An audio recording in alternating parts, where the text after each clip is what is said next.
Good evening, everybody. Welcome to Boro Fan TV. It's the start of a new season, and the Monday night show's back. We're going to look ahead to the season that's about to start at the weekend. With me, James Hutchinson, and joining me tonight are David Campbell, Tony Guest, and Joe Scott. Welcome aboard, lads. Welcome back. All. Yeah, all good. Good stuff, good stuff. After Euro 2020, attention returns to club matters, and on this evening's programme, not only are we going to preview the season ahead, but we're also going to look at the transfer dealings involved in the Boro, the pre-season so far, how that's gone, and look ahead to this weekend's opening fixture against Fulham. So as always, Boro fans, if you've taken in any of these games, share your thoughts with us. What have you made of Boro's pre-season? And what have you made about what's been going on around the championship? Share your thoughts with us. We always love you to get involved. So do so on tonight's opening programme of the season. Before we start the show, Tony, there's a few things we'll talk about. Obviously, at the weekend, the sad news broke of the passing of Terry Cooper, who played for Boro in the mid-70s. Any thoughts on Terry and his time at the Boro, Guesty? Yeah, for me, it was when Terry Cooper came to the club. It was one of our few successful periods under Big Jack, and like you say, it was absolutely fantastic for the club. I didn't realise he played so many games for us, over 100 games, James. Yeah. And like you say, one of my long-lasting memories of Terry Cooper was when Malcolm MacDonald was at his height playing for Arsenal. You know, and Malcolm MacDonald sprinting from God knows where. We all knew how fast Supermac was. You know, Terry Cooper thought he was comfortable on the ball. Next thing, MacDonald's breathing down his neck, and TC managed to do an absolute fantastic lob. I think it was over Jim Platt at the time, you know what I mean? So, but yeah, he came to us from Leeds, and he was well established, and yeah, I used to, like you say, he used to deliver his milk. He was a nice man to talk to. So, yeah, it's a sad loss. I know other fans will think his loyalties lie somewhere else, but I have fond memories of Terry Cooper at the Boro, James. Yeah. And like you say, thinking of all his family at this sad time. Yeah, nice words, mate. Nice words. David, Joe, today the news broke as well that another former Boro player, Stewie Downing, has announced his retirement from the game. I mean, over 400 appearances for the Boro in 2 spells. Coming to you first, David, what's your memories of Stewie's time, not only at the Boro, but in general? What's your thoughts on him? Yeah, I mean, he's the best player we've had come through the academy over years, the most successful. And I know he gets a bit of stick from the Boro fans over the years, but for me, he's just been an absolute brilliant player, and we shouldn't remember him for how his career finished at the club. We should remember what he was like when he first burst onto the scene, because we hadn't seen anything like it. The amount of assists and goals he contributed were immense, and that's what helped the likes of Hasselbank, and they all got the plaudits for all the goals they scored, but they came from one man, really, and Downing was our main threat. So he's been brilliant for us, and it's a shame he never ended his career at the Boro, which we were all hoping for. But unfortunately, those things work out, and you know I wouldn't be surprised if he comes back to Boro in some capacity in the future. Maybe. How about yourself, Joe? Any memories of any games or matches involving Stewie Downing? Yeah, I think it was during his breakout season, probably in the I think it was the 04-05 season. I think it was the first season in Europe, and the season beforehand, remember when he had that loan spell out at Sunderland just to get some game time, and I think that helped him in a way, to be honest. So in some weird way, we can thank the Mackhams for that. So yeah. I remember that game, first game of that season against Newcastle at home, where he pretty much introduced himself fully onto the Boro scene, grabbing that goal that made it 1-1, and then throughout that season, he was a constant threat throughout. And then there was that talk of him being in the England squad, which he eventually made his England debut, I think, during that season. And then a few seasons after that, there were some memories. I mean, the goals I can remember here and there. And And during that period as well, I mean, the move that saw him leave the club eventually when he went to Aston Villa, I think that was the beginning of our downward descent, because I think we were relegated when we sold him to Aston Villa in that season. But when he came back, he had a couple of obviously decent seasons, and then he had that one season where he never really fell under Pulis, I think it was at the time. So obviously good memories of Stuart Downing. I mean, most Boro fans will obviously slave for what he did antics-wise off the pitch, but on the pitch, he was a good servant to the club, one of our own, and obviously it'd be a sad miss to the game, obviously. Yeah, but hope, like what David said, I hope he comes back to the Boro, to the club in some capacity. Yeah, I just hope he gets the accolades he finally deserves, because when at the back end he was getting a lot of negative stuff, and it was, unjustified in my opinion. Yeah, I think there's a few people here, lads. I feel the second spell he had at the club, I felt out of all the signings that we made, and when Stewie came back, you couldn't doubt that lad's commitment. He was 100%, whether he was starting a game or he came on as sub. For me, like I say, I've said all along, the local players get the most stick, and it pisses me off. Woody had the stick because he's a Boro lad. Downing's had it pretty much all through his career at the Boro, and for me, he's, like you say, over 400 games, an absolutely fantastic servant. You talk about when he left for Aston Villa, if, like you say, during the Euros, I read a little piece that he wrote about Southgate, and the lad was trying. You know what I mean? I think he really, it was an encouraging him to move on, because he wanted to stay with us and help us get back up under Southgate. So for me, he's been an absolute fantastic servant. We'll all remember the game where he got subbed and he stuck two fingers up at a fan. He had, 30,000, well, not 30,000, I'd say 10,000 in that crowd who he'd wanted to stick his fingers up to anyway. He's been an absolutely fantastic player and a fantastic servant to James.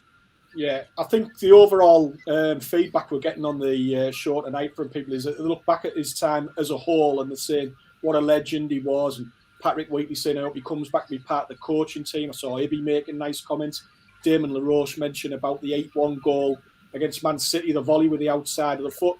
There's so many good memories. Oh, yeah. Downing's been involved in a lot of good times at the club, the really, really good times, which people, as we've said before, will look back and say, what a golden period for our club that was. And he played an integral part in that. So, yeah, I'm sure he'll go on to have a good retirement, and he may well return to the club in some sort of capacity. But, yeah, I'm sure we all wish him well in the future, don't we, boys? Oh, yeah. I think if you go on the Boro website tonight and look at the goals he scored whilst he was at the club and what have you, people forget the amount of goals he did actually score. Yeah. Well, boys, we'll look at the current state of affairs at the Boro now. We'll move on to the transfer market as it's been during the summer involving Boro. Tony, coming to you first. We've got 4 weeks, 4 weeks to go before the transfer window closes. And Boro have been active in the transfer market, but what's your thoughts so far on who we've currently brought in? I think on the signs we've brought in, obviously, people have been messaging me, asking me what I think about Matt Cook. Personally, he's played for Rotherham, so I don't know much about Matt Cook. People keep telling me he had a good game against us last season. People keep telling me Sammy Amiobi had a good game against us last season. So if we're signing players because they've had a good game against us last season, we should have a fairly good-sized squad. But nothing for me that the damper was, and I don't want to be too negative, he signed for the Boro.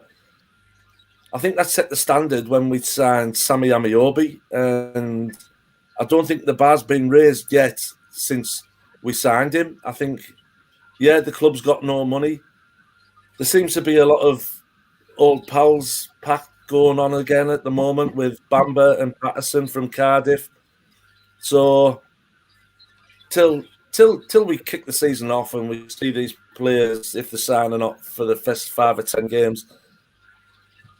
Because for me, players in 29, 30, 31, championship players, where's their desire to improve their career and, push on to become Premiership footballers? I know they all want to be Premiership footballers, but how much desire and commitment's going to be there? And I only doubt at the moment, James. Okay, all right, Paul. Joe's there been anyone that we've brought in? Tony's mentioned there about Matt Crooks, and we've had Sammy Amiobi. Is there anyone that's come in at the moment that's excited you, or you've thought, yeah, that's a really good signing? To be fair, the only two that stick in my mind is probably the important players that we brought in this window so far has been Ikpeazu and Crooks, in my opinion.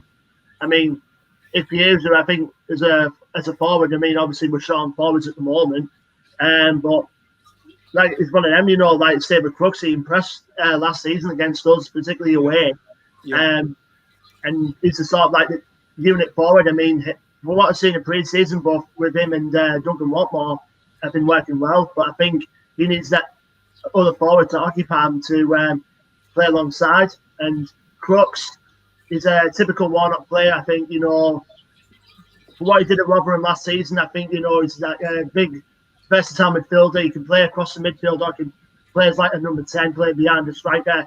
He's that one, particularly in the air, Obviously, he had that impressive performance against us at home last season, but when it comes to the away game, obviously he got sent off for that elbow he did on Boro. So, but like I say, they're the two signs off my head, I think, that are important, but there's still a lot of key areas, like, say, the wing, for example, and another forward, and possibly with Saul Bamber and some experience at the back. Yeah, there's still some areas that need to be filled, and possibly, with Piero as well, looking like it's pretty much over the line. Yeah, I was just going to mention to you there, David, what areas for you do we need or still need attention in terms of bringing in new players? Patrick Wheatley said here, we need 2 centre forwards and a left back. He also thinks Bamber will be a good signing. What for you? What areas of this squad need attention? Yeah, I think we need a lot more than what Patrick's saying. That it looks like Akpom is on his way, which hasn't worked out, but we certainly need 2 strikers and we certainly need 2 wingers. I'd even talk about a backup goalkeeper, if not a number 1 keeper, because I don't think Joe Lumley's good enough. And we need a left back who can also play centre half. We needed that left-footed centre back. If he is going to play with the wing backs, which it looks like he's going to have no choice to, because he's got no wingers at the moment, it's vital we get a left-footed centre back who can cover left back. But yeah, 2 wingers and 2 centre forwards are a must. Definitely, yeah. I know that obviously Warnock was trying to get that Kieran Brown from Cardiff, but obviously Cardiff rejected. And there's also that Keane Bryan, who's also been released by Sheffield United. And I think Keane Bryan, is a player that can play both either left back or left-sided centre back. But I think it's the left side we probably need at the moment, because I think from what I've heard, I think Bowler's going to miss the first couple of games of the season. So we need sort out the left back position pretty much immediately. Yeah, sure. Defensively in midfield, I'm not too worried about. There can be squad fillers, but because we've got the nucleus of a good sort of championship team there, but offensively we've got absolutely nothing. And especially if Tavernier is injured, which is what we're led to believe, reading what Warnock's been saying, we're really, really short. Yeah, and plus, even though they're doing well pre-season, you can't rely on, like, say, Watmore and Ikpeazu as the main 2 up front all season. I think exactly. Ikpeazu will probably need another centre forward to play alongside. Yeah. Paul Lewis has got in touch with us. Tony, I was just going to bring you in on this, actually. Paul Lewis has mentioned here about the proven players that Warnock signed. He doesn't believe that they lack drive and ambition. There he goes, they want to play a part in getting the club promoted. And Piero's in the bag. It hasn't been confirmed yet, but it looks as though it's going to happen. And others will arrive. Have faith. Bring on that point, Tony. Yeah, the South American line that we seem to be going along. Are you in favour of that, or do you think it's a big gamble? I think it's a big gamble, but it's exciting, James. Yeah. And it's exciting. It's exciting for us fans. And, don't mention South American, your ears prick up, the ears stand up on the back of your neck. And let's hope is going to be a player that excites us. But what Paul's saying there, all I can say to Paul there is, all you have to look at is when, for instance, let's take some recent history. Look at the impact George Friend and Adam Clayton had going to Birmingham City. Absolutely nil. Yeah. Proven championship players went to Birmingham, done absolutely nothing. So, yeah, I do, question the commitment and desire of players who are coming from other clubs that have not, proven themselves to get a new contract off the club that they've left. And also, what's he called? Joe, the kid from Wickham we've just signed, and the kid from Rotherham. We've signed two players. I don't want to be negative, by the way. We've signed two players from relegated teams, and there was an old, like you say, the saying is, when you're in the Premiership, if you sign championship players, you'll get championship football. Yeah. So all I'm saying is, let's not get we're all hyped up. We haven't kicked the ball yet, but let's not get our fingers burnt early doors. And like you say, give these players a chance. Give them, 10, 15 games to prove that they want to be here at the Boro and that they do have the desire and the commitment, and to deserve to be wearing a Boro shirt. But at the moment, it's just, for me, it's just a merry-go-round. It's jobs for the boys. Guesty, you can't buy for 30-year-olds as well, can you? As a football club, you need to look for the long-term strategy, take a gamble on the younger players with the potential of selling them on with a big profit, because that's the only way we're going to sustain this football club. If we carry on buying 30-year-old players who've got no sell-on value, we're just going to go backwards. Right, before we've kicked the ball, Dave, this season, we've got a manager for one season only. I know. And he's bringing all these players in. So, I don't know if we go up, I dare say it'll be easy to persuade Warnock to stay. But if we don't go up, we're in the same boat as what we've been in for the last 3 or 4 seasons, where someone's going to come in and have to, ship a load out to get his, this is what Warnock's second full season that he's going to be in charge. And he's just managing, he's just managing to get his squad together now. But it's just, like you say, it's just bits and bobs, free transfers. Do you think, though, that this news today that apparently the chap coming in from Norwich, do you think that's maybe a sign of the long-term plan that they're going to look at a different model of running the club and it be more sustainable? Do you think that's how things are going to progress, David? 100%. I think. Can I just stop? Is it the bloke from Norwich who's been quite successful, James? No, it's someone that's been following him. Yeah, it's Scott he works under Webber. Yeah, right. And he was going to be taken over from Stuart Webber, at least they were hoping to. But it's his first sporting director role. But it shows the clubs are making steps forward by making that appointment.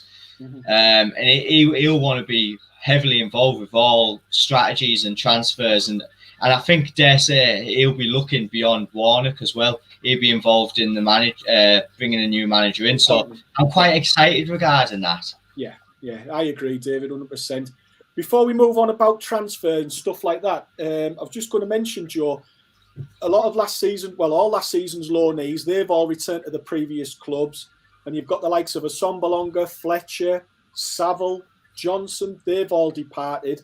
Do you think they've been replaced? And is there any of those that you're sorry that are no longer with the club? Obviously, we know that Assombalonga was going to be going for a while now. And now it's gone to some new club in Turkey. Obviously, they've just been promoted to the Turkish league. So good luck with him.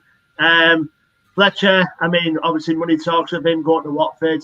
And Saville, Saville was a little bit of a shock. Obviously, there was a clause in his contract that Millwall had to bring it back on, because Saville was on his last year of his contract with us anyway. Johnson, I think he's been a bit hot and cold throughout his time at the Boro, to be quite honest. So, it looks like him going to Sheffield Wednesday is looking like a done deal. So he'll probably linger up with Lewis Swing again. So, there's a lot of key areas. Obviously, that need replacing quickly. And I think it's just a matter between now and probably when the transfer window closes at the start of the next month. So if there was ever a time to get someone in, it has to be between now and then. Yeah, I think the consensus of opinion, lads, is that we certainly need quite a few more bodies on board. But as always, starting the new season, still very thin. Optimistic. Go on, Son. We're still thin on the ground, James, aren't we? Yeah. I know we've got the kid up front. Is it Coulson or what's he called? Yeah, Corbett, and the young lad in midfield. Now they are two players that excite me, James, and I'd love to see them get a run in the team. So whether Warnock's got some, is it Mahoney or Maloney? Absolutely fantastic footballer. Mm-hmm. Yeah, you know, them two excited me last season when they, you know, started getting a bit of a few minutes on the pitch, but we are very thin again, and it's a bit worrying. But everyone's got the faith in Warnock at the moment, and I just hope that faith continues into the season. Yeah, agree, mate. We'll look at pre-season now, boys. David, I'll come to you first. The action started at Bishop Auckland at Heritage Park, a 3-0 win. I saw you there. Did you manage to get first of all, most importantly, did you manage to get a signed Neil Warnock picture? No, you avoided me. You must have been watching this show from last season. It was your first chance to view Boro in 16 months. What was it like? Yeah, even though it was a nice little tidy ground, it was quite emotional seeing the players back on the turf and us watching them live. It was a bit of a surreal experience, especially seeing as you could hear all the players live, and it just whet the appetite ready for the big game against Bristol City coming in a week on Saturday.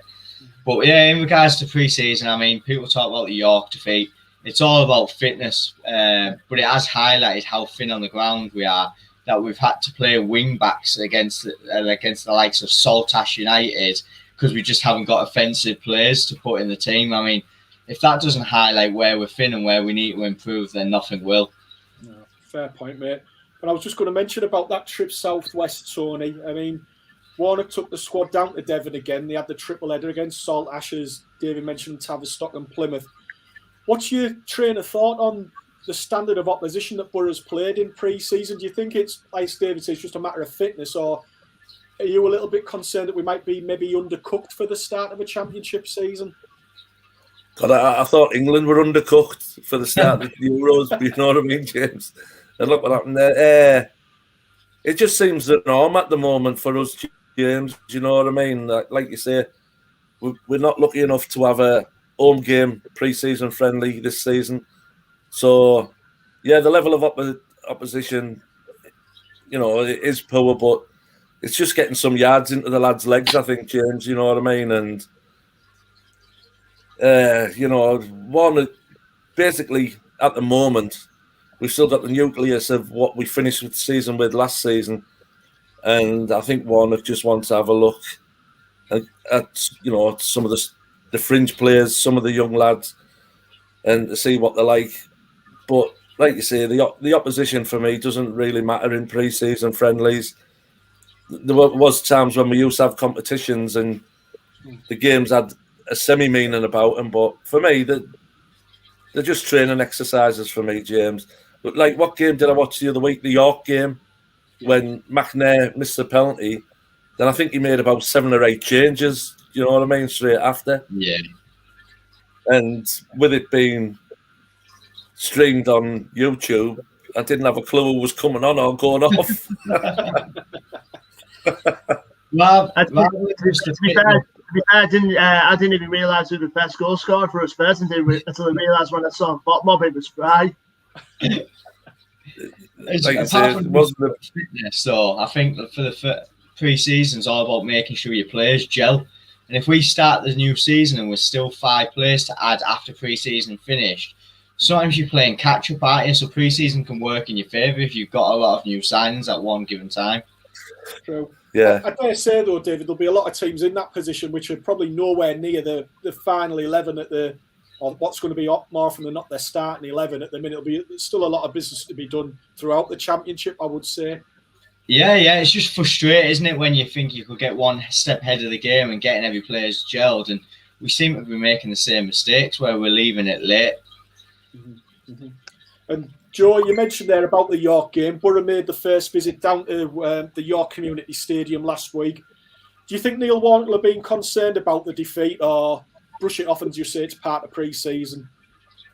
Well, judging by what I saw in his interview, I think he was just like brushing it off. I mean, you could tell from that game as well. I mean, most of the players were a bit tired in that game after the exertion up to the South Coast. So, I mean, I think it was just like a little blip, you know. I mean, obviously playing in the new ground, I mean, it would have worked to York's advantage. But at the end of the day, it's a pre-season game. I mean, there's no case to get on the players' backs, you know, because of one result. But yeah, in all terms, I think we've had a decent pre-season, to be quite honest, Jane. So, like you said, sorry, Joe, the level of opposition we've played, you know, like you say, it is about fitness, but it's still showing up some of our weaknesses. Even though the standard of opposition hasn't been the best, we still seem to be having the same problems as what we've had for the last 2 or 3 seasons. Joe, do you agree?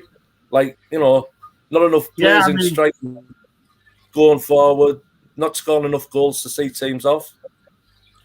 Yeah, I mean, there were still obviously some signs there from the previous season where we had our chances, but not quite taking them. So I think, obviously, from the start of the season coming up, I think it's still something we can work on. Obviously, and I think I know that Warnock will probably have that in some part of his mind. Yeah. RN, I'm not sure who RN is, but RN's got in touch with and said hopefully Kieran Scott can change that in the future in terms of the recruitment and get some of these players in early going forward. And I think that'll be hopefully part of the plan further down the line. Although I know he's going to come in after this transfer window's finished, hopefully. So because he didn't bring in Pookie and Buendia to Norwich, because I think that's the reason that he brought him in. So hopefully that works in our favour in the future. The only problem with Norwich's strategy is they get a lot of players from South America and the EU, and because of Brexit rules now, it's made it a lot more complicated, hasn't it? Yeah, because nowadays with players who are coming in from, say, red list countries, they've still got to isolate. So, but I'm not sure what's going to happen after August 16th, because the quarantine rules are going to change apparently. They still need to get a work permit though, and it all goes on a point system, Joe. So plus that as well. Yeah, a lot of these players will struggle. Well, do you think this Norwich system is a good idea to be following? Do we want to become a Norwich? Do we want to be a yo-yo club? Do we, you know, good enough to get us up, but not willing to spend enough to keep us up? Is that the future for us? I'll be honest, Tony. I think at the minute we're a yo-yo where the string's being cut. There's definitely no yo in us, James. I think the club has to look at a way to be sustainable but also challenging, and I think that's the way to go for me. I mean, you look at Brentford, and I know we've mentioned them loads of times in the past, and they've got London as an advantage, but they still managed to pick up players that nobody's heard of. They turn out to be great players, and whether they've got them up or not, they've then had a big resale value. And that's what we've got to look at as a club, because we can't afford to keep shelling out millions and tons on wages and just treading water, which is what we've done in all essence for the last 12 years, haven't we? Yeah. Yeah, like Warnock said, which was another thing that concerned me, and I thought I shouldn't be reading something like this where he said he went to Steve Gibson and said, look, I've signed 3 players and we still haven't spent more than what we spent on Brit's wages. And he said Gibbo just smiled. That's concerning, that, James. Yeah. Well, boys, it's come the time to have a look at the Championship season as a whole. We'll preview the whole season. I think the only thing you can say about the Championship or predict about it is it's going to be unpredictable. Having said all that, I'll come to you each in turn. At the moment, based on the squad we've got, where do you expect Boro to finish this season? We were 10th last season. I'll come to you first, Joe. Where do you think we'll finish? I mean, like you said, it's unpredictable. I mean, we could finish anywhere. We could finish top, we could finish bottom, we could finish mid-table, or we could finish in the playoffs. But the way I look at this season, I think I think it's a case of getting up or bust, I think, for Warnock. So I think I'm just hopeful probably for at least somewhere in the playoffs, I think, this season from our point of view. If not, then if we miss out on them, I think it's just a case of rebuild if we do get a new manager next season or something like that, and then hopefully make a challenge for it. But I'm just hopeful, fingers crossed, if it's somewhere within the playoffs, I think we'll finish the season. Okay, David, for you? Similar to Joe, but as it stands, I think we'll be exactly where we finished the season. I think we've finished where we are now. We're worse off than where we were last season with the signings we've made. It all depends on me who we bring in. Yeah, Mark Knott's got in touch with us. Thanks for getting in touch, Mark. He said 10th is a good season right now. Anything else is a bonus. Damon LaRoche in again with 6 or 7 for me, lads. How about yourself, Tony? Like you say, under Warnock, we're still going to be difficult to beat, but if we manage to get a bit of consistency and go on a run, it's keeping a run going, James, where you are going to be competing. And when things are tough and we've got to tough it out, it's not going to take 4, 5, 6 games off the belt to turn things around. And then maybe these things could be what the playoffs could look promising, but we've got to see these players first, and we've got to see what they're like in a Boro shirt. Yeah, we never get off to we never get off to a good start. It's years since we got off to a good start. So hopefully Warnock can turn that around this season. Obviously, we've got a difficult game, the first game of the season, the same as last season. But at this moment in time, I've still got a lot of faith and trust in Warnock. I do believe if this Argentinian kid comes in, maybe I don't know, there's been talk about the Brazilian centre forward. I don't know where that story's gone. We could get someone else in that's going to excite the club. If not, these young ones who's been entertaining the lads in the pre-season, maybe they can get a chance. But I'm looking at, I've been saying it pre-season, I'm looking at us just scraping the playoffs at the moment, James. But that's if Warnock can keep the belief in the dressing room. Yeah, we need to score more goals, don't we? Over the past few seasons, we've been one of the lowest ranking, conversion of chances, and we just haven't strengthened there. So that's what concerns me most. But Piero and then another striker, we all start then getting a bit optimistic and getting ahead of ourselves. You just don't know. It all depends on who we bring in.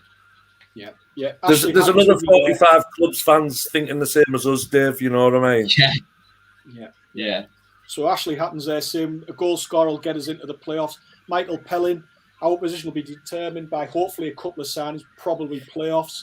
And Paul Lewis as well. It's got to be promotion or top 6. Anything else will be a disappointment. Another 4 weeks in the transfer market will decide that. Club of our size should and will end up there, or will be up there. But as you've just said, Tony, you can make the case for probably a dozen teams in the Championship will think the same way. Think, well, we should be in the Premier League, or we should be challenging to be in the Premier League. That's the nature of the Championship, isn't it? Yeah. Yeah, like you say, there's 46 clubs in that league, and everyone, it's Monday night now, and every one of the fans involved in them clubs will be having the same conversations as us now, James. Have we signed the right players? Are the players good enough? You know what I mean? So it's a long old season, and like you say, we've seen in the past, 15, 20 games, there's still a long way to go, and you can come from anywhere and get promoted in this league. So we've just got to keep the faith with Warnock, and we're the ones all sat here now, and all the comments there saying top 6, top 6, top 6. If we're anywhere between 15th and 18th come October, November, there's going to be some, tasty nights and Saturday afternoons at the Riverside. Yeah, that's one way of putting it. I'm not sure if Neil Warnock will be able to persuade Kylian Mbappe to have a season in the Championship, but RN, that could be. You do a good left wing back, him. You play a good left wing back. Well, he's no good up front, is he? Not on the penalties, no. No. Joe, traditionally in the Championship, the sides that have come down from the Premier League are the favourites to go back up.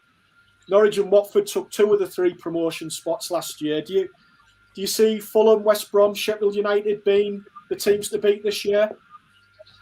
I could see probably the likes of Fulham and West Brom, but I think with Sheffield United, I mean, obviously they have a little bit of low funds, etc. I mean, obviously they've got a decent manager in Jokanovic. I think they'll probably be the one that probably struggles, but if Fulham and West Brom can keep a consistent form and they've still got like a decent squad together, I mean, obviously we'll get to Fulham's in a sec, but West Brom, I mean, you got the players in there, and obviously the ones that kept in the Premier League, obviously they can keep that one to get themselves in the first time of asking back the Premier League. I think both West Brom and Fulham, I think, are going to be the 2 teams we'll probably have to watch out for in this season. Okay, Paul Lewis. I think Fulham are having a bit of turmoil as well, Joanna. Yeah, I mean, Scott Parker's gone to Bournemouth. I mean, they've got a new manager in Marco Silva, who obviously probably had a decent record in England, except for the fact that his stint at Everton never quite worked out. But when he was with the likes of Watford, Hull, and etc., he's actually a decent manager. But we'll see how it goes come next Sunday. Fulham are taking a massive gamble because the players they're buying, they're actually paying for the year later, so they're gambling on promotion. So they're just money on Harry Wilson, but they're not paying anything for the first year. Yeah, coming from my perspective, I mean, I know Fulham's owner, etc., owns a big wrestling company over in America called All Elite Wrestling, so you can imagine where the funds and all them will come from. Yeah, definitely. Lewis not made a good point there that you can have the best squad in the league and you can spend the most money on it, but you have to have luck in terms of injuries and decisions in games. And David, last year, Barnsley surprised a lot of people from appearing from nowhere to making the top 6. Do you see anyone having a similar sort of season to that this time round? It's hard to say, isn't it? I think because it all depends on a bit of a momentum, and I just think those 3 teams that came down, along with Bournemouth and Cardiff, are going to be up there again this season. And Barnsley have obviously weakened, so you always get that one team for the 6th spot, but beyond that, you more or less know the top 5, don't you? Okay, right. Well, time to put your head on the chopping blocks, and I will remind you of this come next May, lads. So I want your 3 to go up and your 3 to go down now, and I'm going to come to you first, Tony. So your 3 to go up and your 3 to go down. West Brom. Oh, God. West Brom. Blackburn have been knocking at the door for a few seasons. Nottingham Forest. There's so many clubs in so much dire straits. I'll say West Brom, Blackburn, and we'll win the playoffs in front of 90,000 people at Wembley. Oh, Tony, I think you'll get good odds on them 3 to go up. I know, yeah. That's a beauty one, that. I'll come back to you for your 3 to go down then. Joe, who's your 3 to go up? It's the same 3. I'm going to say West Brom will probably be definite to go up automatically. I think another one that's been knocking on the door for the last couple of years who probably might go up automatically this season are Swansea, especially with I mean, earlier this week they've just got a new manager in themselves in Russell Martin coming over from MK Dons. So whether he continues the good work that Steve Cooper left off at Swansea, and obviously then we probably might have a promotion chance this season. 3rd, if it's potluck by the playoffs, I may either go either us or possibly Nottingham Forest, for example. Forest. Interesting, yeah. A lot of optimism for the Boro then so far. David, are you going to continue that? I reckon Fulham will be the winners. I've got a feeling Sheffield United will come 2nd, and then it's between Bournemouth and West Brom for the playoffs. You've been looking at my notes, you have, haven't you? Go on then, James. I'd put down Bournemouth, Fulham, and Sheffield United as my 3. Who's to win it though? Bournemouth did look good on Saturday. I think Bournemouth will win the league. Right. Yeah. They've managed to keep quite a lot of the squad, haven't they? And Scotty Parker's there as well. yeah, I think he knows the way to get up. He's done it with Fulham and stuff like that. And I just think they've got too many good players there not to go up this time round. They should have gone up really last year with that squad. But yeah, they're my three. But I hope I'm wrong. So we'll come to the three at the bottom. I hope there's no mention of the Boro in these ones, lads. So it can't be for you two at the bottom there, Tony and Joe. What about your bottom three, Tony? Barnsley, Luton. And I'm trying to think who's just come up. Oh God! You've all Blackpool, Peterborough. Sorry, Blackpool, Barnsley. I would have said Sheffield United because I think that club's in disarray. You know what I mean, James? And I think they're in a similar position to what happened to Sunderland and Southampton. So at this moment, Barnsley, because they can't sustain that. Barnsley, Luton, and Blackpool. Okay, Joe. I'm probably going to say Peterborough is one of them. Looking at the squad, I probably might say Hull as well. And Rotherham went down, didn't they? Are Rotherham already down? Yeah, Rotherham are down, mate. Yeah. Yeah, so I'm going Peterborough, Hull, and I'm probably might be a little bit crazy about this, but I think Blackpool will probably stay up, and I'm going to say Derby. It's still in disarray. I think Derby might go down. Yeah. Big problems at Derby, definitely. How about you? That's another. Yeah. 100%. Mark Knott's with you there on that, Joe. Derby to go down. Yeah, 100%. I've got Derby to go down. I mean, they can't even field a youth team at the moment, can they? No. Yeah, also, as far as going up goes, I think looking at the squad overall this season and plus what they've done in pre-season, I think QPR could be a dark horse to go up out of playoffs, in my opinion. Joe, you've already had 3 teams, mate. You've mentioned half the league. You can't have I'm just putting it out there. I'm just putting it out there for dark horses, for example, for what they've done. It's his birthday, though, James. It's your birthday today. You're off on your birthday, mate. You can have as many happy birthday, mate. You keep picking, Joe. David, what about yourself? What's your 3 to go down? No, Derby, Blackpool, and I've got a feeling it's going to be either Swansea or Birmingham.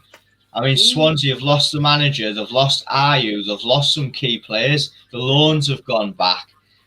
They're going in a different direction now, and I've just got a feeling they're going to struggle. I think it's quite telling that there was a number of people have been interviewed for that job at Swansea. John Eustace, that was at the Boro on loan for about 1 game. Yeah. And he was offered the job, and then he turned round and he went, "No, I don't want it." And he's the assistant manager at QPR, isn't he? And Jody Morris has been asked, no, doesn't want it. And apparently now they've gone for Russell Martin, who's at MK Dons, and even he's not sure about it. So there's obviously something behind the scenes there, isn't there? Oh, yeah. They had a massive wage bill, though, didn't they, that they had to cut down? Yeah. It's going to be a funny season, you know what I mean? Always is. Yeah. Like you say, the only gripe I've got with Swansea's new manager is, I think he was in that side that beat us at Wembley a few years ago, wasn't he? He was, yeah. Go on, Tony.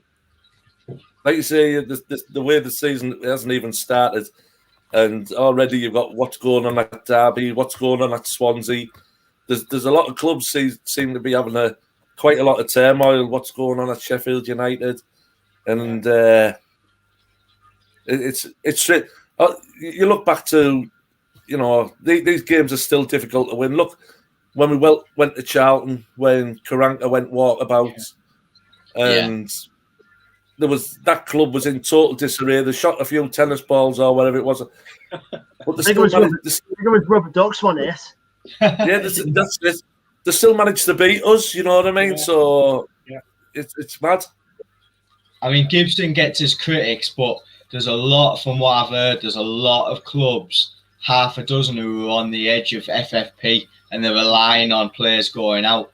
Thankfully, because he's so streetwise financially with Gibson, we're not on that. But there's, half a dozen teams who it could easily go the other way if they don't get players out before the window shuts. Yeah, and I think having Bowser on the EFL Championship board might make a little bit of a difference on that as well, mightn't it? 100%, yeah. I just hope they have good fag breaks for him when he's on it. Well, as I said, that's the Championship, and if nothing else, it's great to be a part of this league because it's one of the most entertaining, unpredictable leagues in the world, and no doubt it'll be like that again this season. To finish off the show now, lads, we're going to look ahead at the Boro's first game of the season, Fulham, Craven Cottage on Sunday. And Joe, as with last season, we're starting away live on TV, and we've got one of the favourites for promotion. But could it be a good time to play them? Possibly. I mean, obviously, don't get me wrong. I think with Fulham, they managed to retain the same squad they had. I mean, I don't know how much because they spent like 12 million or something on Harry Wilson. Yeah. So, and because they've still got good funds, I think obviously, like I said, with the owner Tony Khan being a big, massive influence on them. So, and I think they've still got the likes of Mitrovic there as well. I mean, I'm not sure how long he's going to be at the club for, because I don't think he'd want to play another season in the Championship when he's been playing in the Premier League. And also other players. I mean, you don't forget Cabano's there still. I think he's on his last year of his contract there as well, and then I think he's going to be a part of their plans, I think, for this season rather than coming back to us. So, I mean, I think Fulham are going to be a tough test, no doubt. I mean, obviously, our record against them over the last couple of years at Craven Cottage has not been the best, but I think Tony said before, I think it's an enjoyable day out by the Thames. So, I mean, it has the makings really for a tough game, but also an exciting game at the same time. Yeah. Steve and Paul Lewis are both predicting a 2-1 Boro win. David, I mean, like we say, it's going to be a tough game for us. It's a change in the dugout of Fulham with Scott Parker leaving, Marco Silva coming in. And you've said, I think like me, you predicted that they're going to go up this year. So we really couldn't have had a much tougher start on paper, could we? No. And sometimes, it does pay to get a hard start over the end of the course of the season. And how many times do you see teams who come down the first couple of games, it takes them a while to gel. So I think it is a good start, actually. I know a few people are like, oh, we couldn't have asked for a harder start, but you want to get those games out of the way quick so then you can put a run of games together yourself. So Marco Silva, you just don't know how it's going to work. Can he get the players gelled and up for the first game? If we take anything on Sunday, it's got to be seen as positive. Definitely, mate, definitely. And Tony, Joe mentioned there about trips to Craven Cottage. I'll bring the other lads back in again in a minute, but any memories for you from past games down at Fulham, Tony? Like you say, I've been once and it was absolutely amazing, James. The only time I've ever been was when Cyrus Christie scored with near enough the last kick of the game. Yeah. But it's just the old place, the atmosphere outside, what's going on behind the away stand. I think they had American football on when I was down there. It's just a total great football experience going to Fulham. And like Dave, the lads are touching on there, and I've been reading in the comments there. Like you say, most of these Fulham players will still think they should have a Premiership badge on the sleeve, and it's quite difficult for them to adjust to the pace of the Championship. You know what I mean? Yeah. When the first come down, Watford proved that last season when we played them. They scraped a 1-0 win. How we didn't get out of that game, it's beyond me. But I think it's a good time to be going to Craven Cottage, and I think we'll come away with at least a point on Sunday, James. Oh, I hope you're right, mate. I hope you're right. Christian Lamb mentioned their game. A lot of Boro fans were at the 4-3 defeat in the 14-15 season, which was an unreal game. I don't know if any of you lads were there that day, David. I remember that's when we sent the keeper up for the corner, wasn't it? And we Jimmy sent for the corner Jimmy up. Get the win. Yeah, unbelievable. That's when we should have sacked Karanka after that, man. The season when we went up, Adoma scored 2-0. It was a good game. Yeah. No, I think it was our last win. I think it was our last win there, wasn't it, Dave? It was, yeah. It's just a good. It's very different to a lot of London grounds, isn't it? It's it has almost like a day out sort of feeling to it, and you're on the banks. It's an event, isn't it? Yeah. Yeah, and it's just. I remember one year I went, and there was like the boat going along the Thames full of Boro fans, and it's just a nice atmosphere. You go around there. The pubs are always good around the ground, so yeah, hopefully we'll get a decent result this week. And I mean, what isn't surprising in a way, David, is it shouldn't come as a surprise to any of us now anyway, we're Boro fans, but we had an initial allocation of 1,000 tickets that went in 4 minutes. It's just unreal, isn't it? Yeah, especially for a London trip as well. We've got a lot of London fans down there, but we always do a good away support. I mean, touching on Fulham, they're the only team I know whose fan base still use the clappers. And they create a good atmosphere because of it, don't they? Yeah. I think they're all dressed for dinner. I thought I was going to a restaurant when I was walking up the road. I thought, am I going to the right place here? You know what I mean? Apparently for one of their gyms, I think we've been allocated another 600. So, I mean, obviously, you know, Craven Cottage has only got like 3 stands at the moment, with the other one, like the main stand, obviously still being redeveloped. I think it'll probably be done by the time for next season. But, I mean, having like 1,600 Boro fans going down to London, I think it should create a good atmosphere. I mean, from even if it's like 3 stands in the ground, I mean, those fans, along with the Fulham fans, should create a decent atmosphere, obviously, for the game coming up. Yeah. We're going to come on to our predictions now. Mark Knott made a good point here. He was saying he's predicting a 1-1 draw, but he feels as though both teams might be a little bit nervous playing in front of a crowd again. And it will be interesting to see what it's like with fans back in the ground, home and away fans. Will that have an effect on the result and the performances of the players? So, coming to you first, Tony, predictions for Sunday's opening game for Boro. I'm going to go for a 1-0 win, James. And I'll even throw. I think Itchy P Soup will score first for us. He'll score first. Oh, Neil Madison's going to have a field day with these signs we're getting linked with, isn't he? He's going to struggle, isn't he? He's going to struggle, bless him. How about you, Joe? You going along with a win for the Boro? Yeah, I mean, obviously the exciting one. I think if with the squad that Fulham have, I mean, you got to look at like Wilson, and obviously Mitrovic will be the ones to watch if Mitrovic does play, and plus Cabano as well. But I'm confident, you know, if we can get the season off to a good start. So I'm going with same as Guesty, really. I'm going to go with a scrappy 1-0 win for the Boro. Oh, Jesus. David, I've got to be honest, that would be some statement of intent if we were to go to Fulham, opening game of the season, and win. Do you think it's just a bit of blind faith, or do you really believe that we can pull this one out the bag? I think it's mainly blind faith, James. Yeah, I can't see it. I think we'll go wing backs, 3 defensive centre midfielders, Crooks playing behind Ikepeza, or whatever he's called, and I'm going for a 0-0 draw. I just can't see where we're going to create chances to win the game against Fulham. Yeah, okay. Yeah, I'll be honest. I think if we get a point on Sunday, I'll be delighted with a point. It's a tough start for us, but and I think as well, I think as we've all said, I think our team and our squad will be much changed over the next month anyway. So see what Sunday brings. It's just good to have the Boro back, isn't it, boys? All right. Yeah. Oh, without a shadow of a doubt. Yeah. And Steve Gold's been in touch. This won't feel like it started, will it? Till we get back to the Riverside. That's right, pal. It is. And Steve Gorby, I know you're a Poles fan, and he's wishing us good luck with the season. Good luck to Poles. They're back in the Football League this weekend. I think it's Crawley they've got on Saturday in their opening game at the Vic. So best of luck to Poles as well.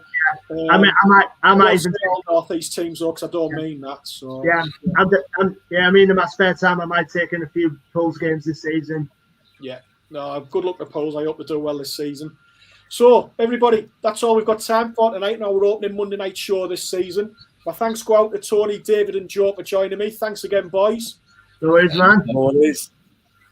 And many thanks to you all out there for watching and contributing to the show. If you haven't done so already, please like and subscribe to Boro Fan TV for all the latest news and goings on at your favourite club. We're going to be back next Monday night to look back on the Fulham game, but also preview the matches with Blackpool in the Carabao Cup and that opening game at the Riverside against Bristol City where fans are back in. Sure to be a magnificent occasion. So until next Monday night, from us all here at Boro Fan TV, good night and up the Boro. Up the Boro. Up the Boro.